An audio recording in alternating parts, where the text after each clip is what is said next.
Just excited. That's why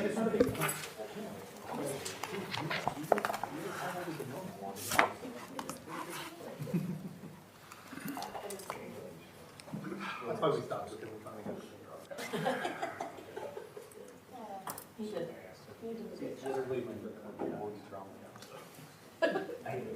We literally only forgot that.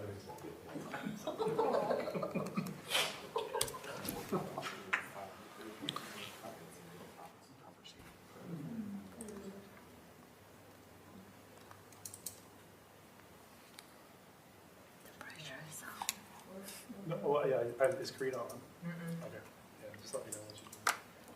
Oh, Karina's joining virtually? Yes. Okay. Okay. We'll call the meeting to order. First of all, I apologize to everybody for making you wait. Was running late, so I'm sorry. You all had to sit there. Welcome to everybody here with us in person. Welcome to anybody who might be joining or watching via the live stream.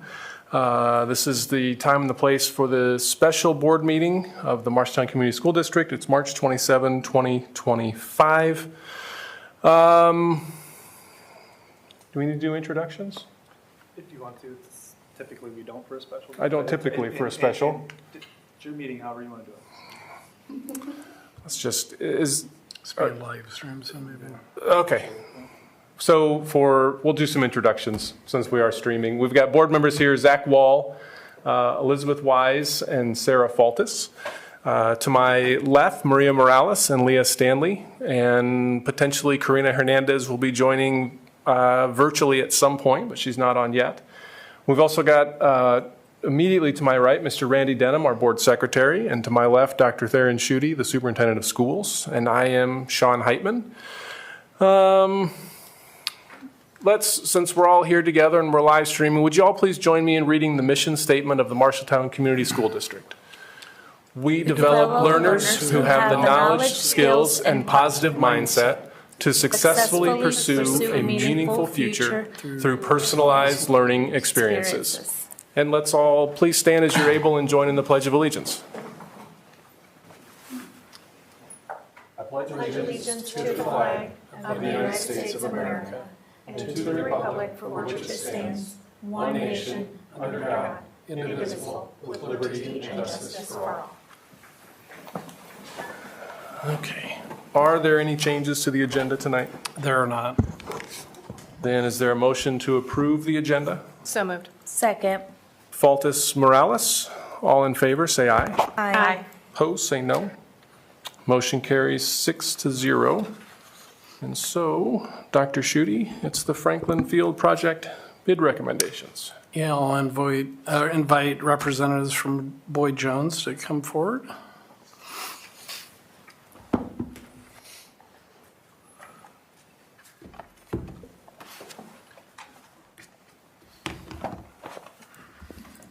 All right, very good. So, good evening. With me tonight is Mitch Brockmeyer, who's our senior pre-construction manager and has been involved in the development of the various projects here within your district here since our involvement. If you recall, my name is Pete Perez, Director of Education and Municipal Services for Boyd Jones. I too have been involved from the very beginning. In fact, probably prior to the assessment of Miller Middle School. So tonight is kind of a wonderful place for us to be in terms of all of the pre-work that's been done, the design and the evolution of ideas, the vetting of existing conditions, and the checking with different stakeholders, such as the city of Marshalltown, the user groups. All of that has come together in the last several months, and what we've been doing since then is really marketing the project to the contracting and supplier community. We've put the project out for bid. The bid opening was held 2 weeks ago, week and a half, the 19th. And the engagement of contractors I'll have Mitch speak to, because we had an array of various contractor types. And as we discussed several months ago, our system or our method of procurement is we break the project up into various bid packages, because what we want to do is we want to get as competitive numbers as we can for each scope of work. So today, what we have before you is what we're calling our contract award recommendations. The contractors that you'll see on the list in your packet, all of those contractors submitted a bid.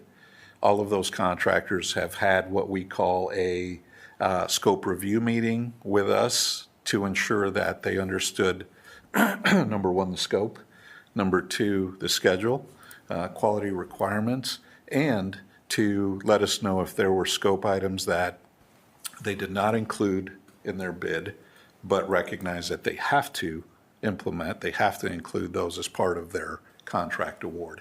So all of that process has been complete. There were a couple of contractors that didn't have a full scope, in which then our recommendation is to move on to the next bidder. So what you see before you today is the bidders that we would recommend awarding a contract to.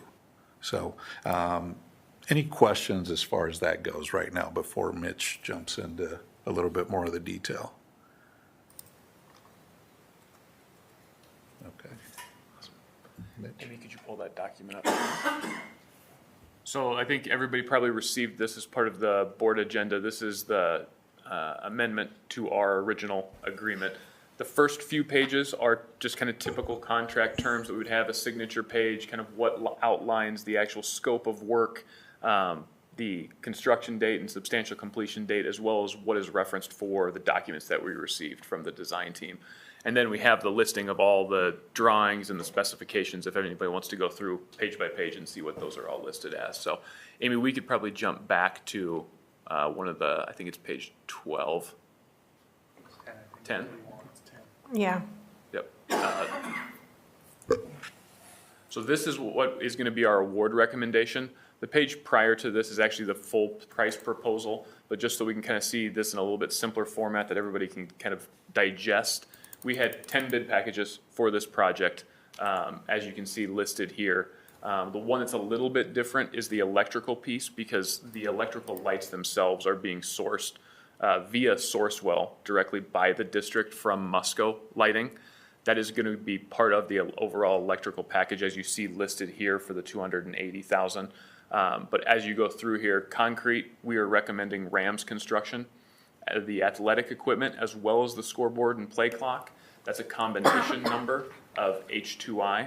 The bleachers and press box are Experts Edge. They're actually the installer. The supplier for them is American Aluminum, who is local here. Klein Electrical for the electrical bid package. Construct for the earthwork and utilities. Fisher Track for the track package. Sprint Turf for the turf. CLK Landscaping for the landscaping, and then Des Moines Steel Fence for the fencing. As Pete had referenced, we had two different packages that did not meet the Iowa bidding criteria. One of those was actually a combination package for packages 5, 6, and 7.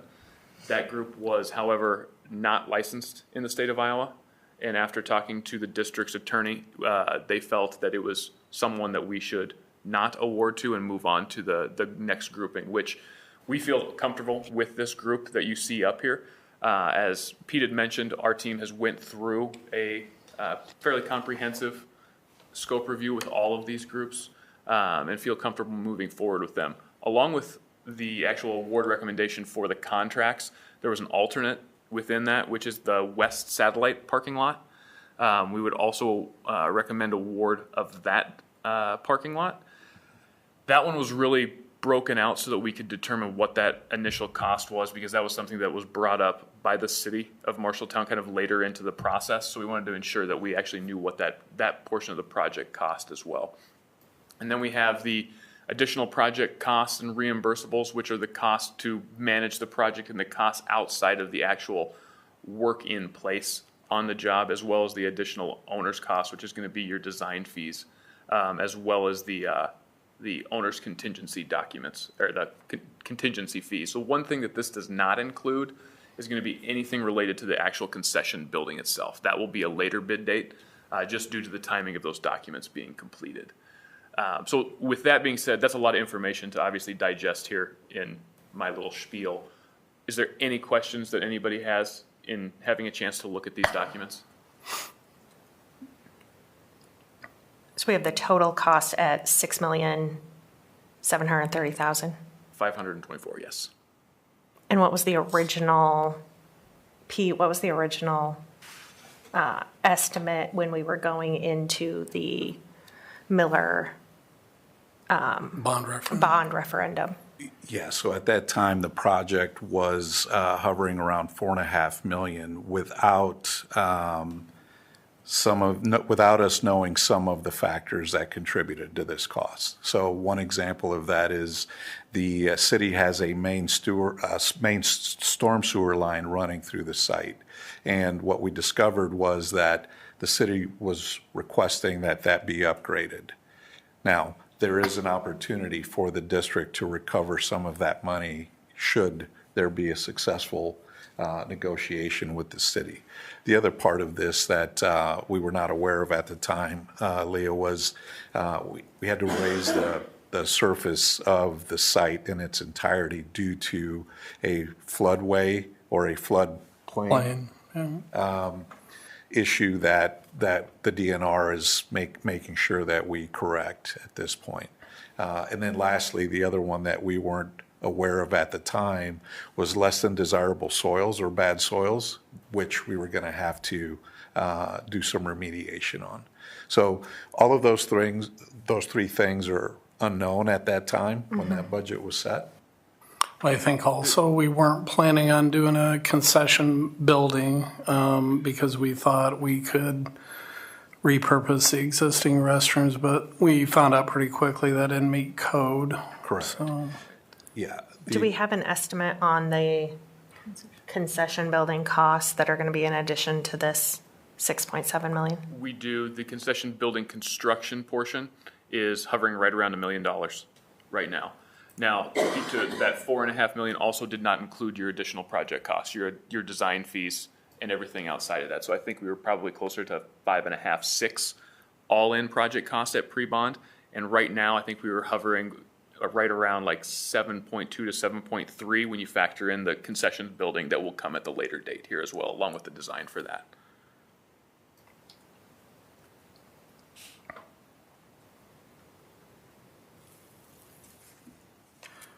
well, I would just add that, I think most of us recognize the significance and historical significance of Franklin Field.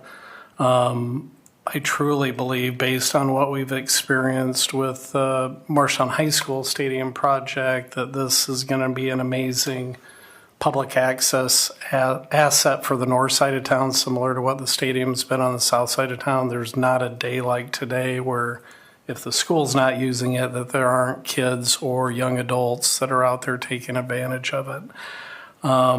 What really excites me about the project is the significant amount of local involvement, both from the planning and design phase with Clapsaddle Garber and Würzburger Architects, and then with the recommended bidders on significant parts of the project, Construct, Bolin Recreation, and American Aluminum through the installer's bid. I think that's more local involvement on key aspects than we've had on any project that since I've been here. So a lot of this money, even though it's grown in terms of cost, is going to stay here in the community with local businesses. The other part is Sprint Turf, Musco, Fisher Tracks are all familiar partners of ours, having worked on the high school project. So we have strong relationships, and they've lived up to, the scope of their projects, and they've got done on schedule. So that makes me excited. Yeah, and to really kind of highlight Dr. Schuette's statement, we were happy to see the mix of local participation. And if you recall, several months ago, I had mentioned to you that part of our responsibility to you is to market the project to your local economy, which, based on some of the bid results, we are pleased with what we see here in terms of local participation. So.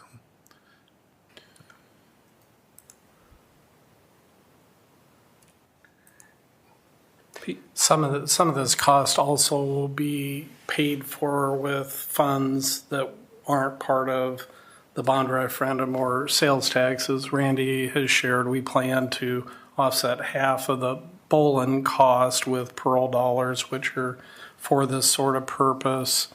What's the other one, Randy? I'm forgetting. The excess funds remaining from the CTE project. Yeah. About $750,000 of that will be put towards this project.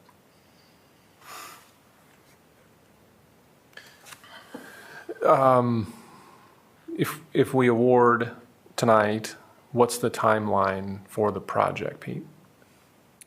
Amy, if you could go back to that second page, I think we had the construction start date on that. So currently, we're looking at June, which is right after school. There's some conversations that are going to be had once award would be made about potentially trying to escalate some of that, I do believe. Correct, guys? Yep.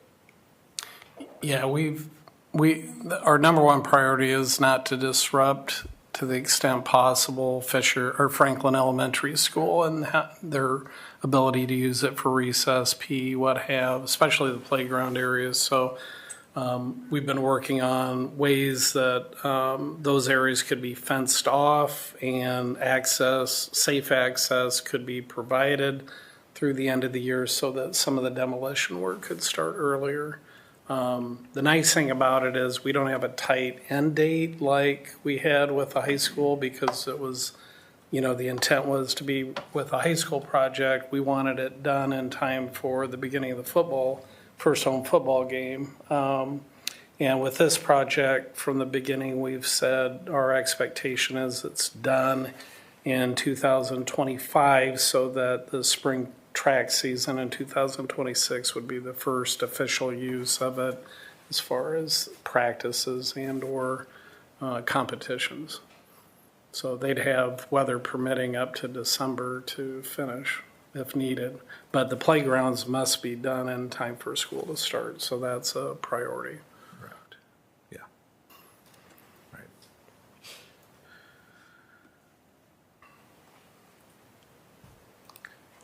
Questions, comments from anybody else? Brandy, what do we have in the, as we're looking, and maybe this is a Pete question too, I don't know. As we're looking forward with the Miller project, since this project is significantly over the initial budget, how are we, my primary concern is Miller Middle School and that we have enough funds and contingency funds for whatever we're going to encounter as we move through the Miller project. And right now, my preference would be to make sure that we've got that in place prior to spending additional funds on athletics. Even though I know it's a community piece, I want to make sure that the Miller project has enough funding. Currently, we're at $98 to $100 million with the Miller project. With the pre-levying of the GO bonds that we're doing, that is giving us some additional excess project funds that can be used. I think that's also helping offset some of the increased cost that you're seeing here. So right now, we're still on track with that original $98 to $100 million for Miller. Because originally it was 106 million total, 4.5 million for Franklin Field. I think an additional, doing my math right in my head, 2 to 3 million for the audio visual enhancement, which that's also significantly lower now with some of the adjustments we've made there. So we're still, even with these increases, we're still on track with that 98 to 100 million that we originally had carved out for Miller. And the budget proposal right now where we're at for Miller, where are we coming in? Are we even far enough along to know what the construction costs, have a better idea of what those construction costs are going to be? I I can haven't, speak- I I can was speak I to that if that works. haven't seen it. Yep. I guess I would defer to Brad a little Right. bit on that one, because I haven't Yeah, seen any I updates. can Kinda have speak the- to Meeting that. will- So I'm gonna jump ahead here a little Yeah. bit for this. So you're gonna see a bunch of concepts that Envision is gonna present this evening. We are getting close to getting a full number on that, but we are also tracking where your total bond amount sits versus where this overage for Franklin Field is, to see how that aligns to ensure that we're staying within that budget. And the other piece is that we will be working with Randy to see what additional funding is in there to ensure that we stay within that and continue to keep the needs of Miller at the forefront of that as well. Yeah. You'll see a number fairly soon I on think Miller April Middle School. 7th is what we had been targeting right now, so that'd be your next board meeting, or I believe, next board meeting, is April 7th? Potentially. I Yep. don't know how far we got in the conversation Right. with scheduling that, but, Right. yeah. So Leah, to Randy's point, our marching orders are to stay within that 98 to 100 million for Miller Middle School. And we're close. We're not there yet. We're still waiting on some key numbers to come in, but you'll see that soon.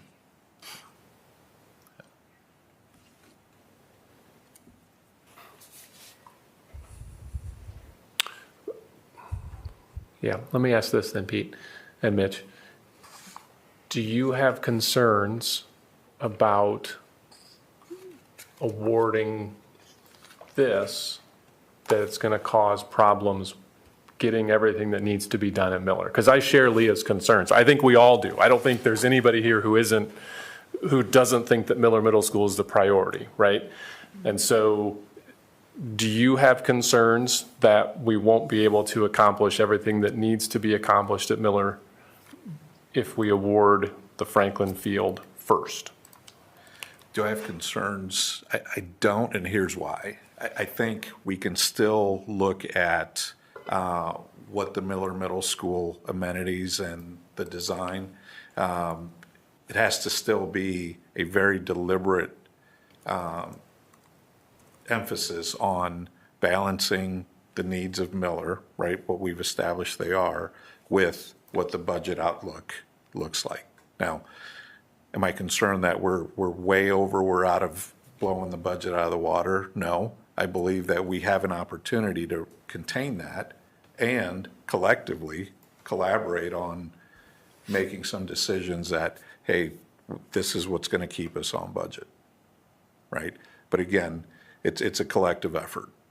You know, for us, we're forecasting what the cost is going to look like on bid day for Miller. And we're also looking at the entire cost of the project, you know, contingencies, escalation, so that we can anticipate and plan for, okay, where's the wiggle room in this? So contingencies is always something that we make sure we carry on a project, because similar to the things we didn't know about Franklin Field, we may have some of that at Miller Middle School. So you're saying we're going to have better idea of costs for Miller Middle School within the next 30 days or less. What's the risk or benefit, I guess, of making a decision on this before we have those costs within the next 30 days? Why would we want to move forward on this now? One of your biggest risks is going to be subcontractor involvement. If we continue to push that, people's schedules will fill up before the end of the year, and we'll lose those contracts, and those people will not be able to meet the schedule that we have currently set. So that complete in 2025 may not be complete until summer of 26. At that point is what we'll start to see. And then at that point, you're also talking potential additional escalation, so additional cost along with that. Does the size of the Miller project give you more ability to control cost than this project gives you? You know, does Yeah, that no, I question make understand. sense? Yeah, you're gonna get, just because of the size of the project, you're gonna get more sophisticated subs, you're gonna get more people just interested in it because of the sheer scale of that. So I think that helps with some flexibility, because you'll have more people that will want to be involved instead of somebody that just wants to come in and put in 200 lineal feet of fence. You're gonna have 150,000 square feet of mechanical systems to come in and look at. So from that aspect, it's absolutely more enticing for some of the bigger players that can come in and actually do that type of work, that can give better pricing on a volume size project like that. Will the phasing of the Miller project then kind of counter some of that? Because it will take much longer to complete, where this is something you can kind of come in and do. It can. I mean, I think that that's something that we're working through with the groups that we're talking to now. And that's all about having strategic partnerships with these groups so that they understand what they're getting into now, not on bid day. They're finally finding out about that. So the groups that we're already reaching out to now understand that this is phased over multiple years, multiple different areas of the building, that we are kind of jumping through hoops to make sure that the kids and the staff are not disrupted during this process. So that's all being factored into this pricing now that we're working on.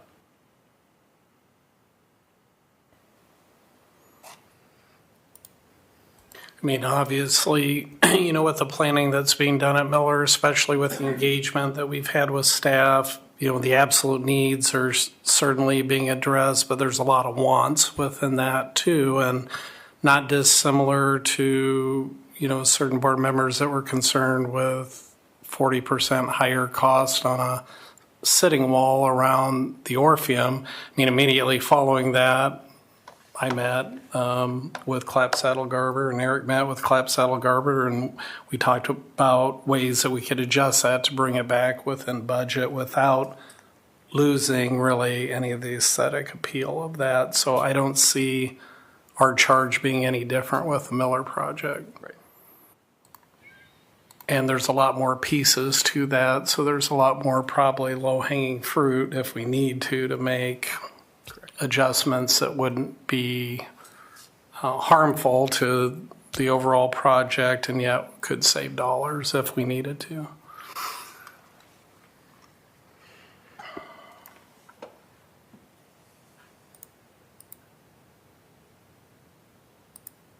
Anything else from anybody? Other questions, comments?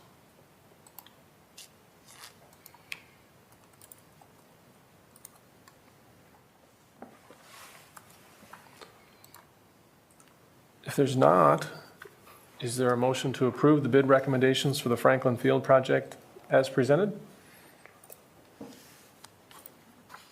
So moved. Second. With Wall Faltis?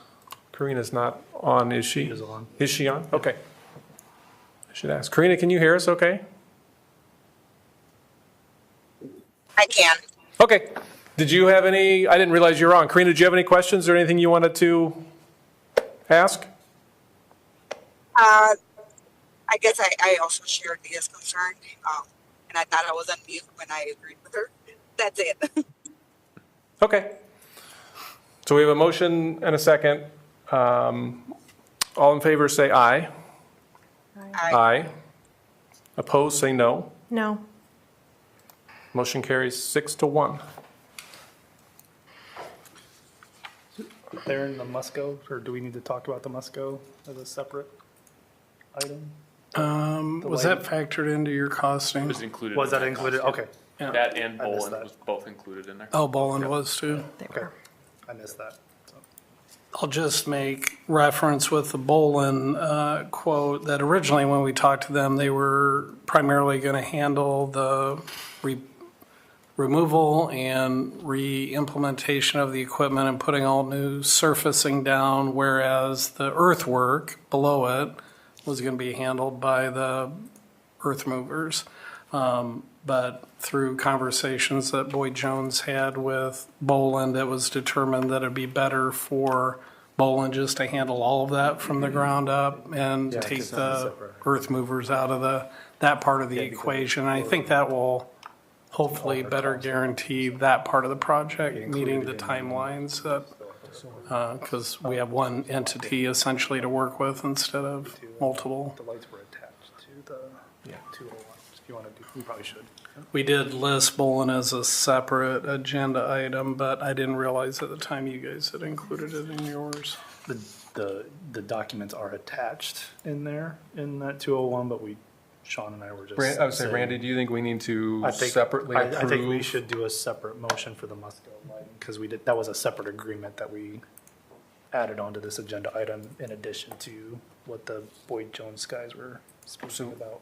Do you think we need to separately approve not only Boland's Yeah, quote, so but the also Musco? Yes, because Okay. the motion that was just approved was for the bid packages that were presented so that we can now move forward to award those contracts and enter into those contracts, which I believe will be presented hopefully by the April 7th meeting, I believe is what was discussed, if not, or at least at a future meeting. And then since the Musco and Boland, which were part of those additional costs and owner costs that were referenced in the document that Amy had up earlier, we'll still need to, since that's a separate agreement, we'll still need to approve that separately along, similar to Boland, if that all makes sense. So the Musco quote, if I'm looking at it correctly, is $280,561? Correct. Okay. And the Boland is 160. $168,273. Is that right? Yep. And those amounts are both included within the Other Yeah, costs. the 6 million and Right. change. Yep. Okay. Okay. Are there any questions about either one of those quotes? I mean, Dr. Schutte just spoke to the Boland quote. We've discussed the Musco quote a little bit. And we'll do the Boland one first. Is there a motion to approve the quote for the Franklin Elementary and Preschool Playground from Boland Recreation as presented? So moved. Second. Wise Faltus? All in favor, say aye. Aye. Opposed, say no. Aye. No. Motion carries 6-1. And then, is there a motion to approve the quote from Musco lighting for lighting in the amount of $280,561 as presented? So moved. Second. Faltus Wise? All in favor, say aye. Aye. Aye. Opposed, say no. No. Motion carries 6-1.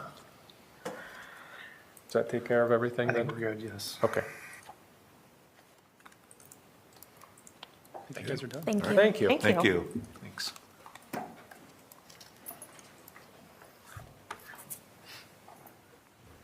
You guys are up.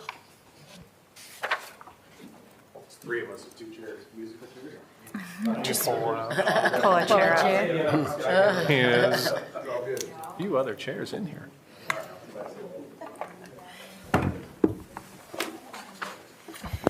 Good evening, everyone. Well, exciting things happening in Marshalltown. That's great. Well, I'm not going to talk too long because we got some cool stuff to show you, and they're going to do that. But I wanted to kick off just by saying a little bit where we've been. Maybe go to the next slide. You all know where we were in the bond referendum, and you know, we had a lot of kind of initial ideas in that phase.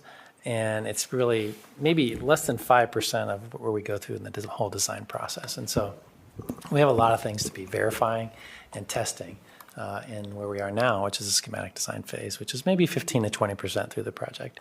And so we've been doing this. These are some of the images you saw in the bond referendum. Maybe go to the next one. Some of the interior concepts. These were ideas.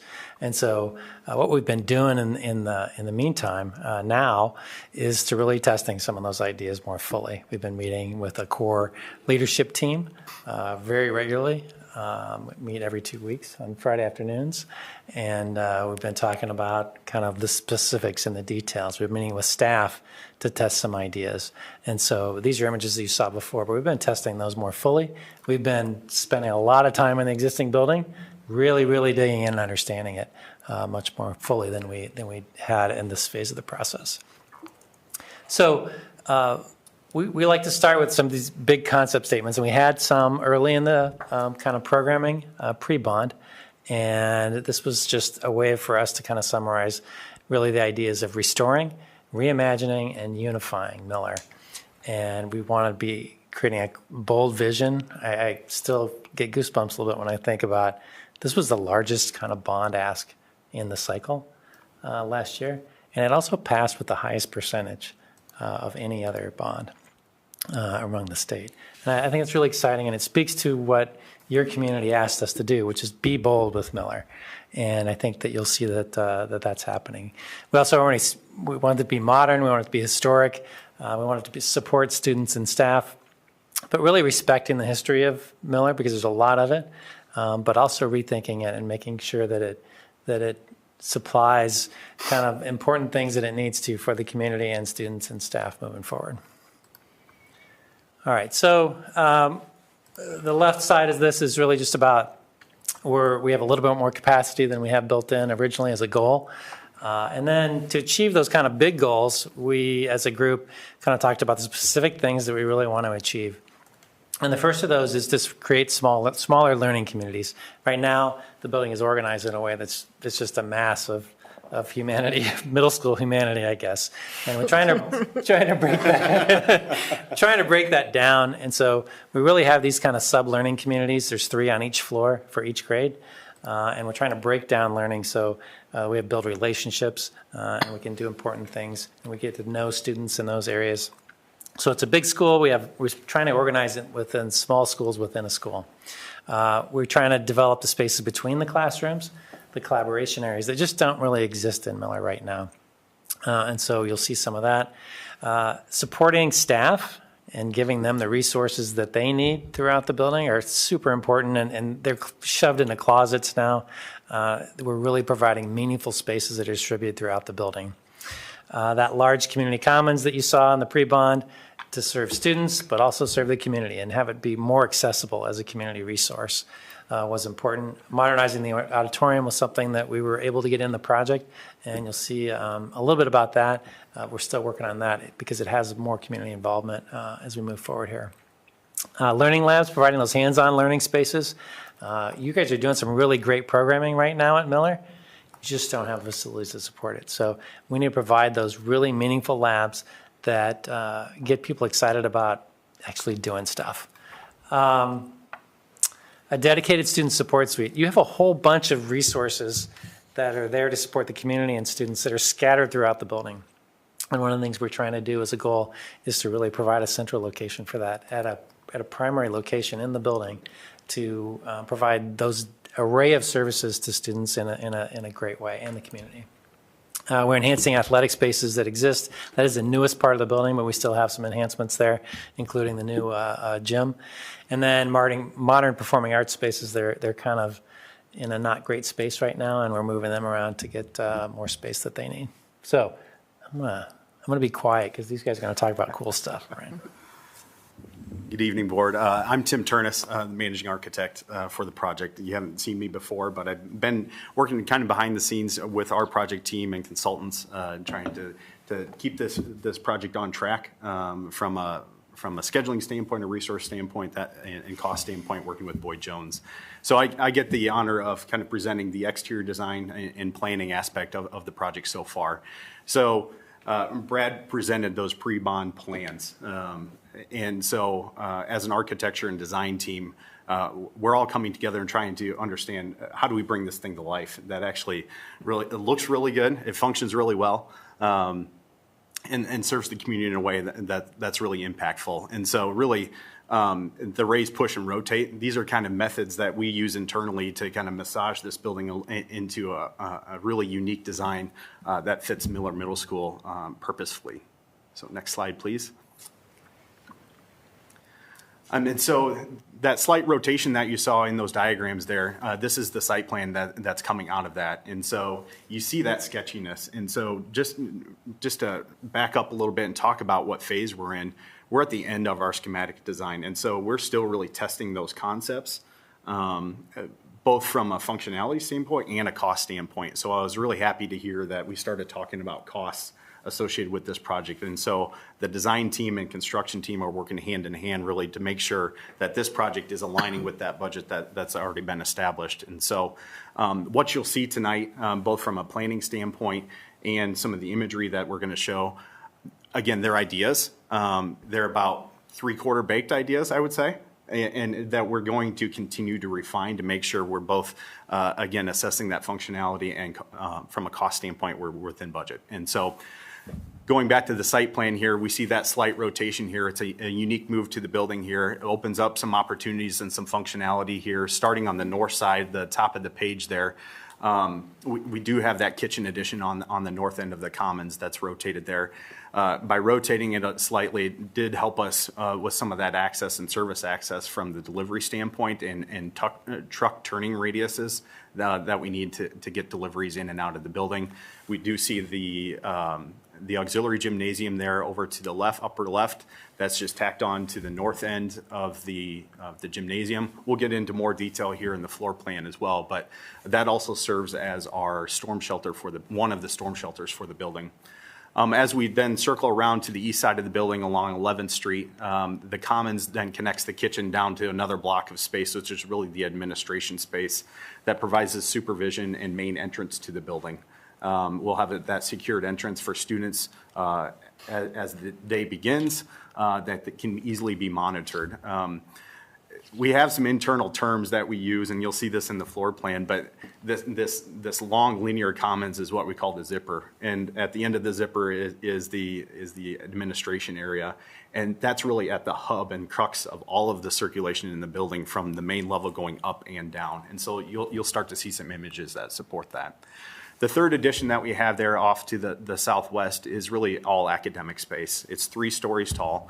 It serves all of our special needs, our special programming, and then 7th and 8th grades as we continue to move up. And so you can see the vintages of the various additions through of the existing building. That's been a tough thing to try to deal with, but it's a challenging aspect to this project that we really kind of enjoy, actually. And so Brad mentioned we've been doing our due diligence to really verify some of those existing conditions in the building so we can eliminate as many unknowns as possible before we get to bid day. And so those different vintages of building really challenge us in a way that there's multiple levels that we have to deal with through ramps and stairs and cramped spaces and circulation. And so those existing spaces really aren't serving the student population very well. And so one of those ideas is really to kind of expand the circulation. A couple more things here.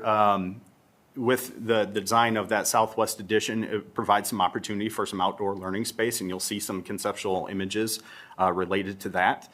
And then the bus drop off there on the very south side along Boone Street.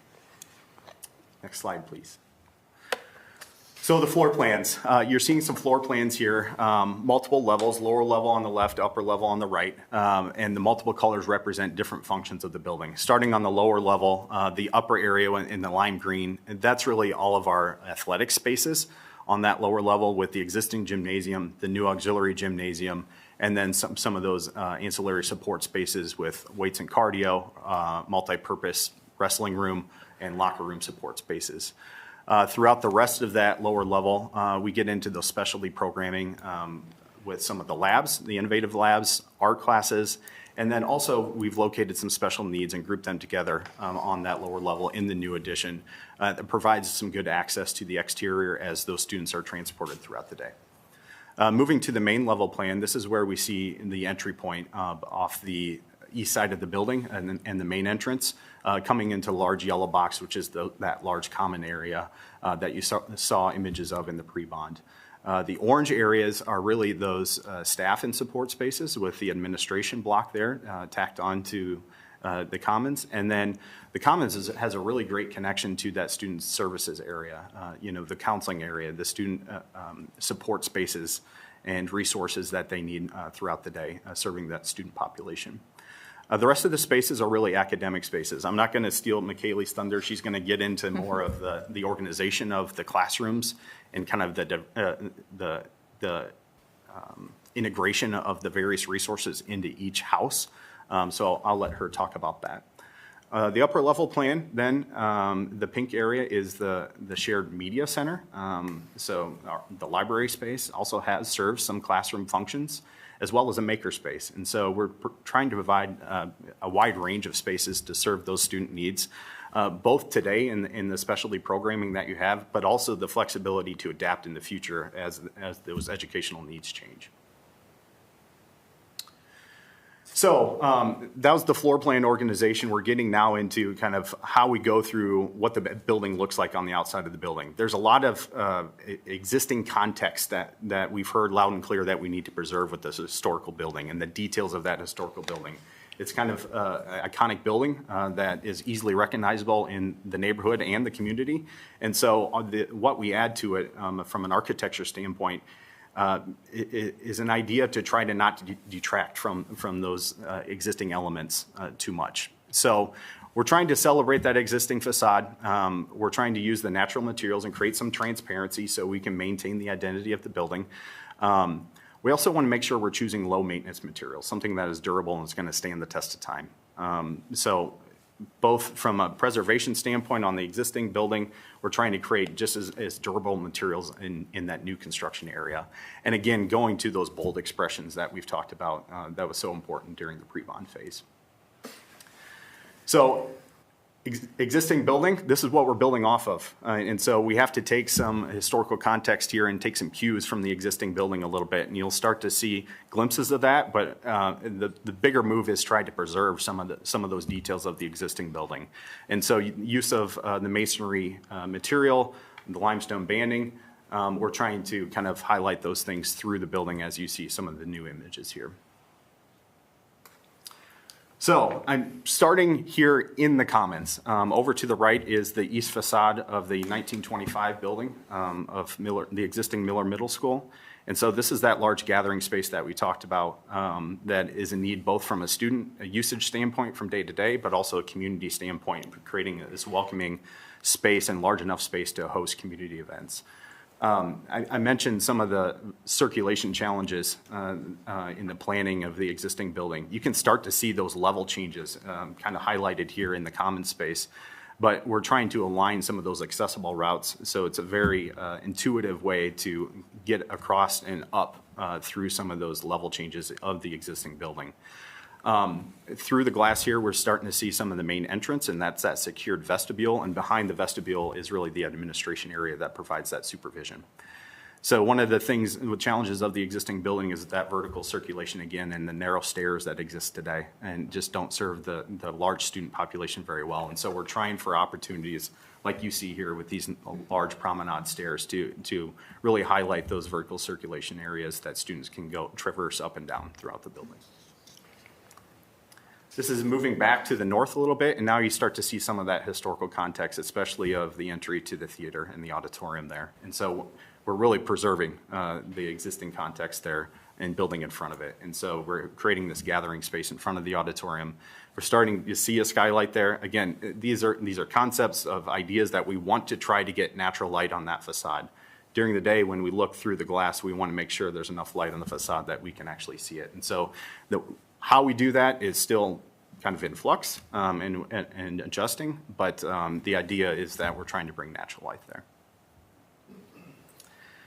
And then because we're building a new building in front of the existing auditorium, that's just a reality. We still have to maintain an identity and a presence at the street level. And so that auditorium entrance gets pulled out with signage. You know, we can talk about donor opportunities or just recognition of community members that are so important to the theater on the facade itself. So this building becomes a display of the auditorium, what it is. And once you get inside, you can see kind of the original context of the auditorium. Does that say on that panel? I think Theron's name's on there. Class of 19. Class? I don't know. Him and Brian Lane go back and forth all the time. Which class is the best? So I don't remember Class which one of we put 81 on is there. at the top. And then shifting then to the south a little bit, this is the exterior of the administration area. So we're trying to, again, create some transparency, yet privacy into those offices and meeting areas of the administration block, and then creating a nice welcoming entry that is a secured vestibule that can be monitored and locked when needed. And then zooming out a little bit further here, we see the entire facade in context here and that existing building coming through behind it. This is kind of orbiting around to the south side, again, right above Boone Street and the bus drop-off. This is that kind of lower area, this courtyard area. You can start to see this 3-story addition of the classroom wings there over to the left. the existing 2005 building over there to the right. And these are just opportunities that we can start to develop some outdoor classroom areas. The immediately adjacent areas to it are art classes. And then what are the spaces on the other side of the corridor? Severe and profound and health. Okay. And so some of those, we provide some access points for students to kind of circulate through it. If we're creating outdoor space, it's important that we maintain that security boundary with that as well. And that the exterior space becomes part of the interior environment. And so we don't have to worry about that security. So if we're creating this courtyard space, it would be a secured courtyard with locked entry access. Again, some concepts here. We've talked a little bit about a greenhouse, and that would be a continued conversation of how we take that forward and what that is, if it is. But the idea is, spaces like that can be incorporated into outdoor learning environments that promote kind of a wide range of different types of learning, not just art, not just environmental sciences or ag or whatever it may be, but some of those things can integrate easily all together and kind of exist together in one space. Another just concept image there. So this next thing is a video, kind of a fly around of the whole development all the way around the building. So there's no music. I heard somebody singing, maybe. No, just enjoy.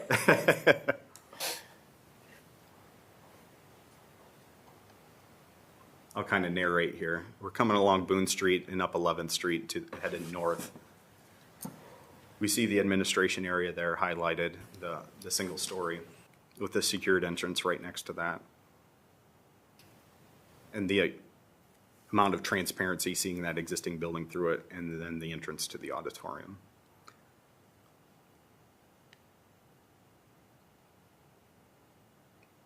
Daylight's changing here a bit. So this is morning time. Students would be arriving, coming through the main entrance there. Zooming around here, the end of the commons actually pokes through and is connected to the exterior and provides an opportunity for a secondary entrance for bus students coming through those main commons. So the secondary and the primary entrances kind of converge right on the administration area for the direct supervision. We get the lower courtyard area for that outdoor learning space. And then on the west side, you can see there's a little step in the building there. We're trying to maintain pedestrian circulation while maintaining a floor plate size needs for the interior of the building and parking needs. We get the addition to the north side there, and that's the auxiliary gymnasium, also the storm shelter, and then the service area off the north side of the building with the loading dock. And coming back down to eye level, all those birds are frozen. And back to the main entrance.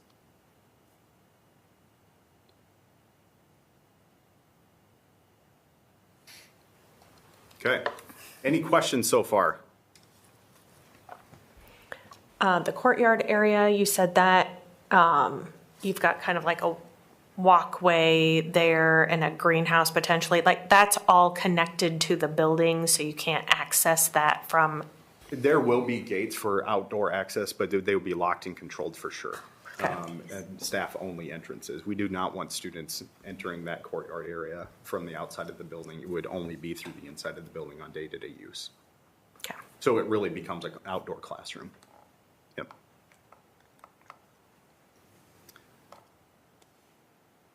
You certainly have the option to open it at certain times if you wanted to, though. I don't know if that would ever happen or not, but for community reasons. Did I see a connecting road to the back of like the gym? It connects to the back to the new gym. Yes, that's still under development as we consider stormwater requirements and things there. But yes, there will be an access point to the backside of the gym. It won't be a day-to-day use. The primary access point into the gymnasiums is still from the south, kind of on the southwest side of the building and courtyard area there. And so we're redeveloping parking there on the west side of the campus. I believe there's conversation about adjacent properties, but right now we're planning within the boundaries of the existing property to get parking and access to all components of the building. Okay, I get to turn it over to McKaylee now. She gets to talk about the interior. Thanks, Tim. So we quickly touched base a little bit about this visual listening exercise that we did. We did this with our ELT members, so our core members of staff and teachers, to try to understand what this building should feel like. So we do this study with images with red dots and green dots to understand what they like, what they don't like. These are some of the images that were very popular within that exercise. So what we heard a lot of terminology with was use of natural materials, a lot of daylight, simplicity, celebration of our existing building and how we can incorporate that into the new building. Wider corridors, we already know that's kind of a given. They're very tight, same with the stairwells.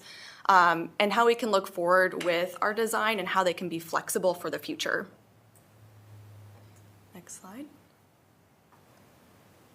So what we do after this exercise is try to understand all of what we heard and then try to simplify that into a concept. So as you can start to see, we know we really need those student-centered gathering areas for collaboration, for education, to be able to pull out and to collaborate with teachers or students with one another. We also know that we want to embrace the existing materials, the existing elements, and how we can use those to develop our concepts and what the building will look like, how we can use our school colors and pride, and also how we integrate natural materials. So this is just kind of giving you a breath of what we think this might feel like. So we're going to touch a little bit on some key areas within the building. We did that kind of high-level colored plan. We're going to get more into the weeds here. We're still developing these, and we're still meeting a lot with the teachers and users. We've done one round with the teachers. We will be doing another round, which we'll do in design development in a couple weeks, and then we'll meet again probably in August when they come back from school to do one more round with them to understand the needs and to kind of solidify the plan a little bit further. So this is going to be the student success area. It's going to be directly connected to the new commons in the front of the building. This is really the heart of the building, which is really exciting because all of these can now be housed within one another, and everything is kind of grouped together. So with this plan, you'll start to see offices around the perimeter, and then you'll see some student-focused zones in the center, and then we'll have some other workroom and other type of functions that happen within for a counseling suite. But we do have more of a public area, and then it'll kind of get into more semi-private and a little bit more private spaces. So students that come into the space can have different opportunities and areas to kind of decompress or find the people that they need to find. So we're going to show a couple of renderings here. So this is right when you would walk in from that commons. Coming into the suite, you'll be greeted with a reception desk with some staff members there. This is that more public zone, so you'll have some waiting here. Another part that's super exciting is for the community to be able to come in and be greeted and have somewhere to go and to be able to be greeted in that way.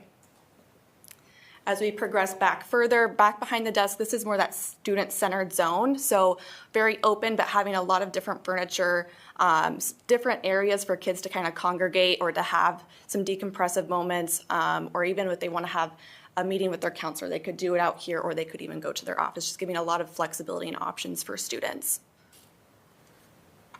This is kind of migrating around to the other corner. This is where those offices would be around the perimeter, and potentially giving another sub area for students to kind of wait for their counselor when they're needed, or if they just, again, need another place to decompress during the day. Next space we're going to talk about is the media center, which is going to be directly above this on the second floor. So we are taking this whole existing area and really making this a suite instead of multiple different suites with a corridor traversing through it. We saw this to be a really huge benefit because we're able to really maximize the square footage within the media center and give more program to the space, like Tim had mentioned with the maker space. Another exciting image that we'll see is we'll get to look down onto the new commons and really celebrate that existing facade and how it connects the two together. And we'll also have some small group spaces, some enclaves for private student work, or even more of like a focus floor is what we're calling it, that's a little bit more collaborative. Here's that first rendering. This is that focus floor that I just used as a terminology. So this is a very collaborative area for students to either have one-on-one work, or they could work with a group. They could start at the classroom and then disperse from there, giving a lot of opportunity for students to kind of select how they would like to study or learn. And you can see in the far back some of those private little enclaves that we call them is just like a 1 to 2 person room to allow for breakout with an adult or by themselves.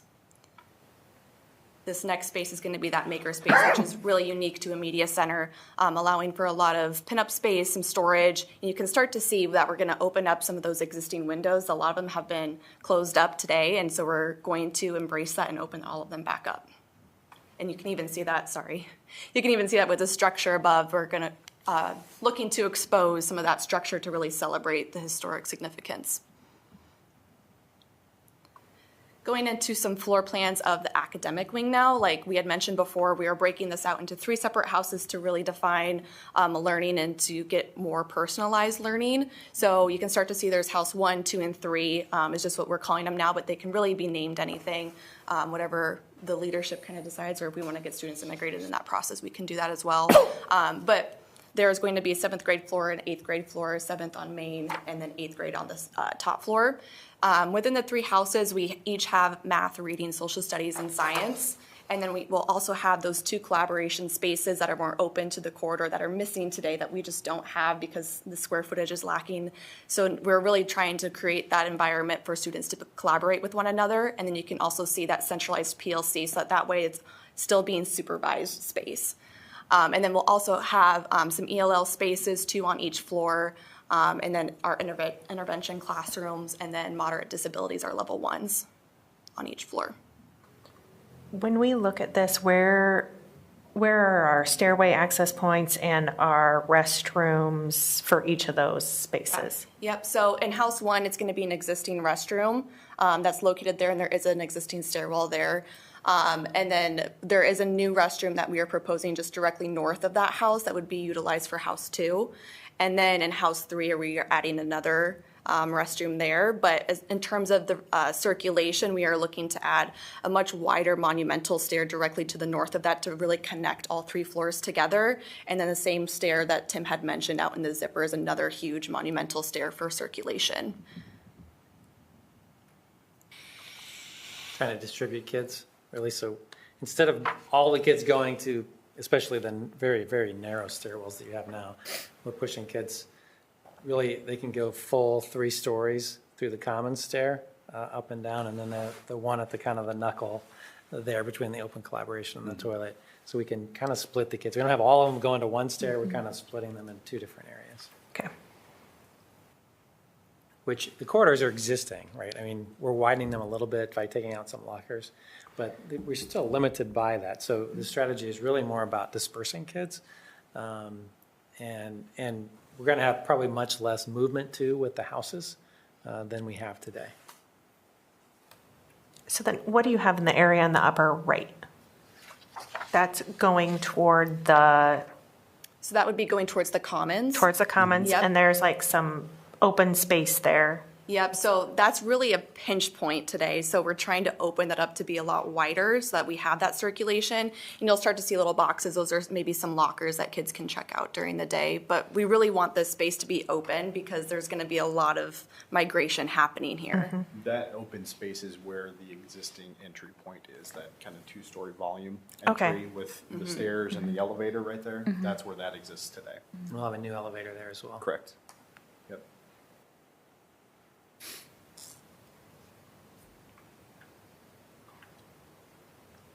Okay, go to the next slide, please. So we're going to look at the open collaboration space. These are some imagery pictures of just what this space could feel like. We know we're going to have that centralized PLC. We know we need to have supervision out to these spaces. That's not the sole purpose of the PLC, but it offers that support to be able to kind of monitor these areas. Within the PLC, we're also looking to have our conference space for staff, a mother's room, a toilet, and then also the instructional coach. We would have 1 per floor. That way they each have their dedicated spaces. So as we started to develop these plans, we started to look for opportunities for even some smaller group rooms. So you can start to see just directly north of those open collaboration areas are more small group rooms for about 4 to 6 people. These can be used by teachers during class, or if there needs to be pull-out, or even if students are doing group work, they can utilize these small group rooms.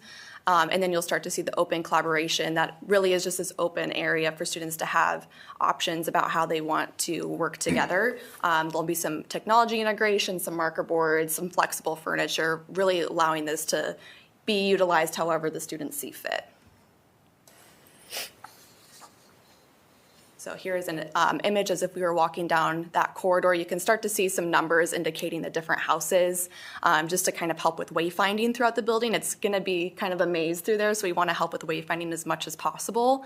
And we will probably do it with a lot of color and different materiality changes, but things that are going to be durable. And then you can start to see off to the left-hand side what that open collaboration space might look like, taking full advantage of those windows that are going to be coming in to help supply daylight into these spaces, especially to the core, because we are adding on to an existing building. We want to make sure that we're pulling enough daylight into these classrooms to make sure that they still have natural daylight, even if it's secondary light. And then you can start to see the PLC with the conference room and some glass for visibility, but we have talked about, like, is there still some film on there to provide a little bit of privacy, but not too much privacy? So we're still kind of working through those details. And then in the next rendering, you'll just be within the space and just be able to see what that might feel like for a student in that space. And then this gives you a better shot too of that small group room and what that might feel like. The next space that we're going to talk about is a typical classroom. It is really important that even though we're in an existing building, that we are modifying the building to be able to provide equity between all of the classrooms. So we have deployed a strategy to kind of elongate these classrooms a little bit so that we can tuck some casework and not take away from the square footage of these classrooms.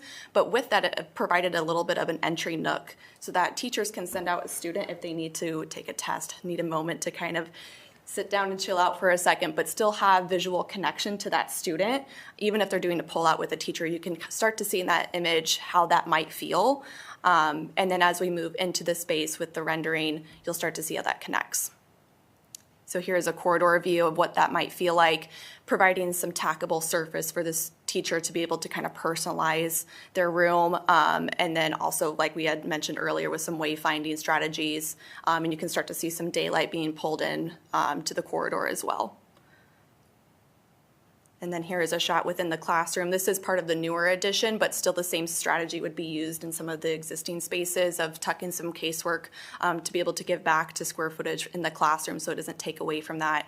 Plenty of marker board space, still having that direct access visually to daylight and the outside that we would still control with like window shades and all of that.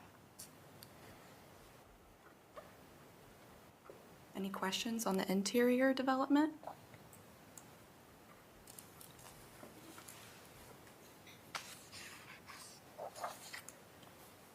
Are we on the right track? So one of the concerns that I heard over and over as there was conversation about Miller was the classroom sizes. Are those going to be changed maybe to get a little bit bigger for the existing classrooms? Yes, all classrooms will be modified. The minimum that we have to meet is 900, and most of them are over 900. So all of them are being modified.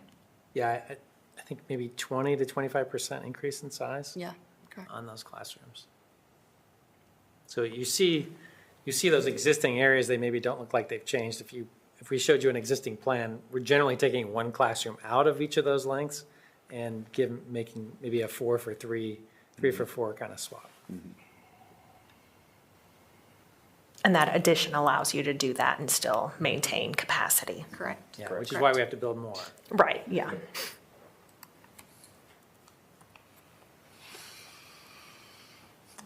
I guess I'm excited from what I'm seeing, and I think you've heard us loud and clear. We have expectations. I think the community, this is what they want, but also we do need to make sure we're following the budget and holding everybody accountable. So keep that in mind, but this is what we want.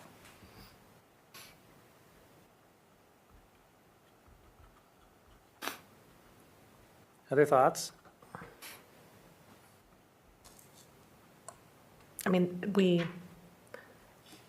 we want that kind of pod classroom where kids don't have to leave their area to necessarily go to the restroom. You have more supervision. You're in kind of more of a set space.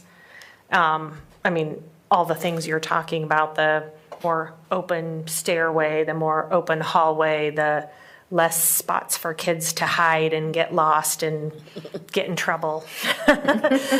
You know, all those things that you have to worry about with I have a middle schooler. middle schoolers. So, yeah. I I think, think the other thing I've heard from a concern standpoint is all of the glass in the front, right? Like, so how do you, what are we doing to keep students protected when you have all that glass? Yeah, those are definitely part of our conversations, and, you know, districts are approaching it in various ways. There's some recommendations out there, not yet requirements, and so, you know, we're definitely working with, if Eric's still here or not, but. He just Just out. walked out the door. But, yeah, he's definitely part of those conversations Yeah. too. And so, he's been vocal in those core team meetings and pulling us aside and saying, hey, what are you gonna do here? We're looking at different glass types, locking capabilities, visibility into classrooms. You know, that front facade, yeah, that is highly visible. And so we have to balance that request of, hey, we still want to see the existing building Yeah. versus, and still protect our And kids. some light and, yep. Yeah. And Yep. so, yeah, that's a balance that we will have to kind of strike and work with the district on how comfortable you guys are with that. Yeah, It's not, it doesn't have to be an either or. Yep. It can Right. be at both. Yep. yeah. what, I go back to Leah's point of, you know, I think we're all excited for both projects, but we really want to get this thing rolling. Can we make it happening sooner?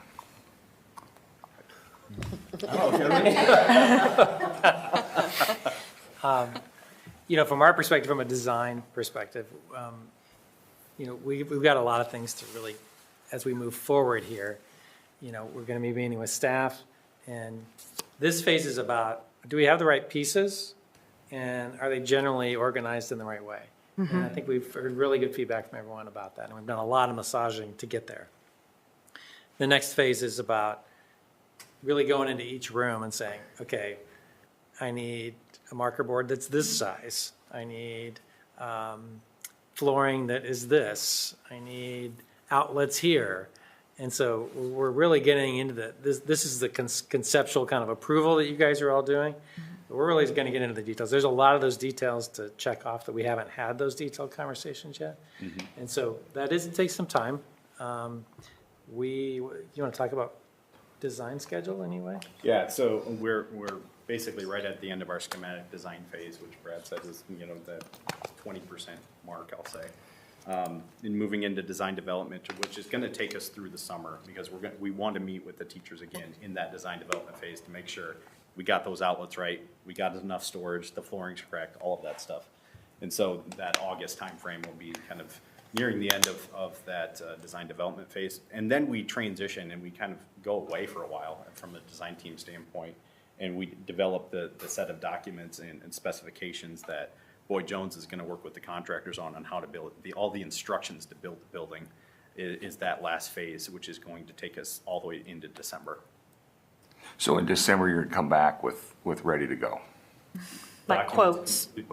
Complete, ready for bidding, yes. Okay. And Okay. that bidding period is after that construction document phase. So with all this planning, you're not gonna come back with change orders, is that what you're saying?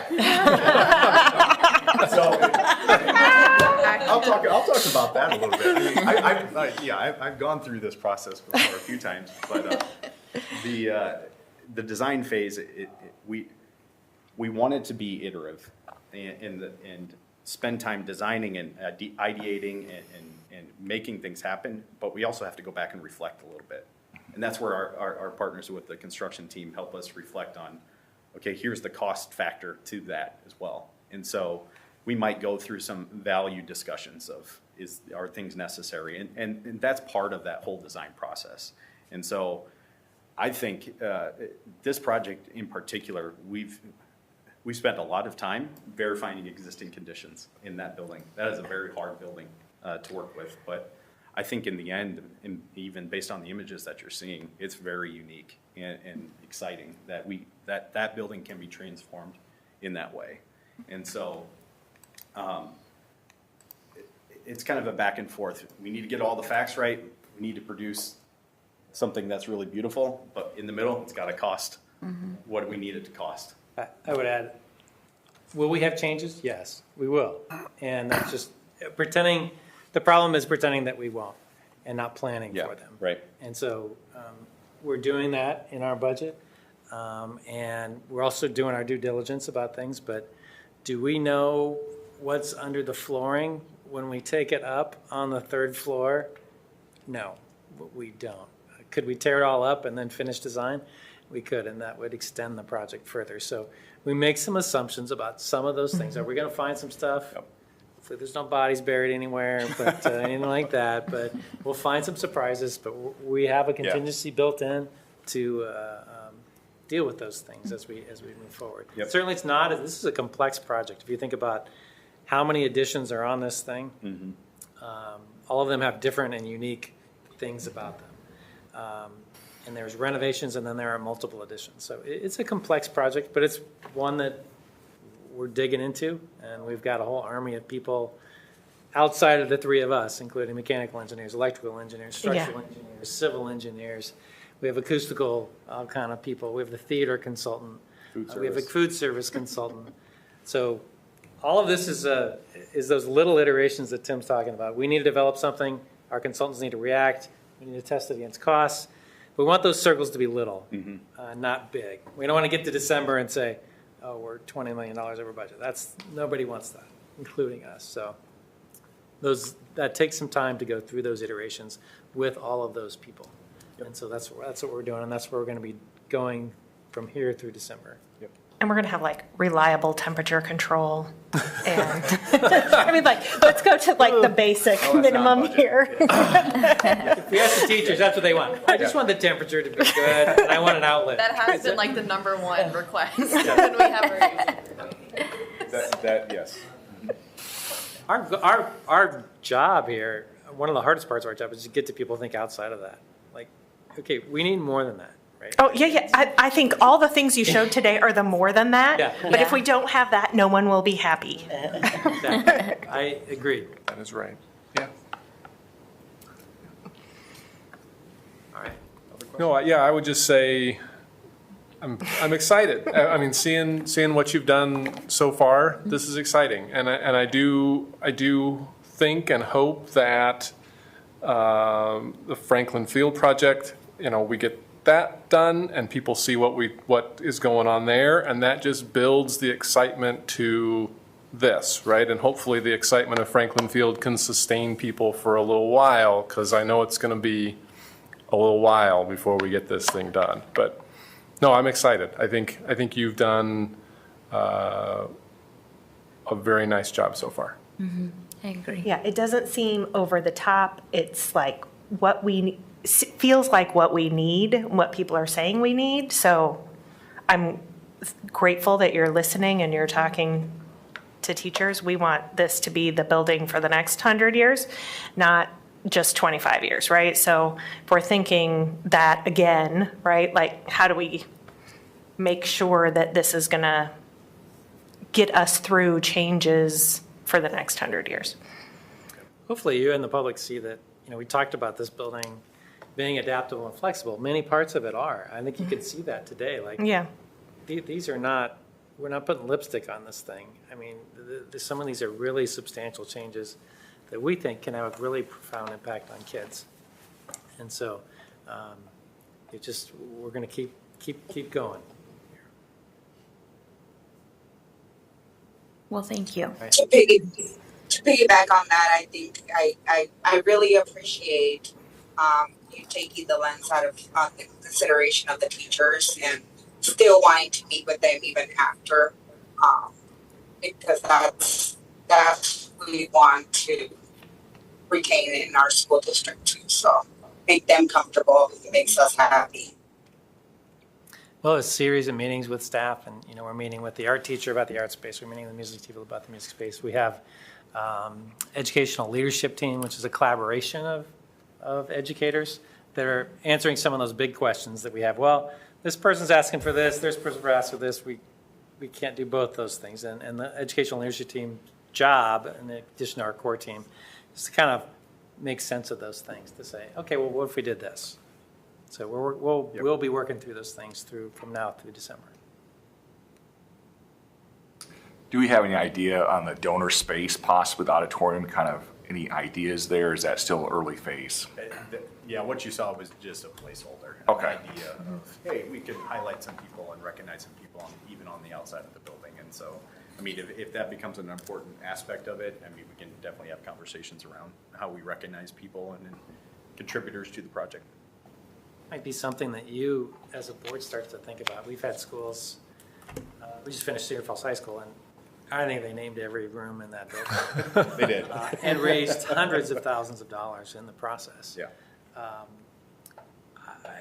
You know, that can be something that we can help out with. And you can allow you to do some other things you might not be able to do if you have someone that's really passionate about it and going out to the community and talking to great people.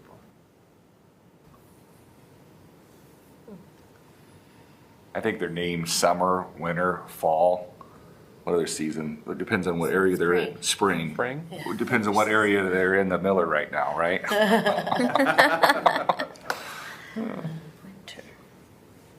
All right, thank you so much. Yeah, thank you. Thank you. Appreciate it.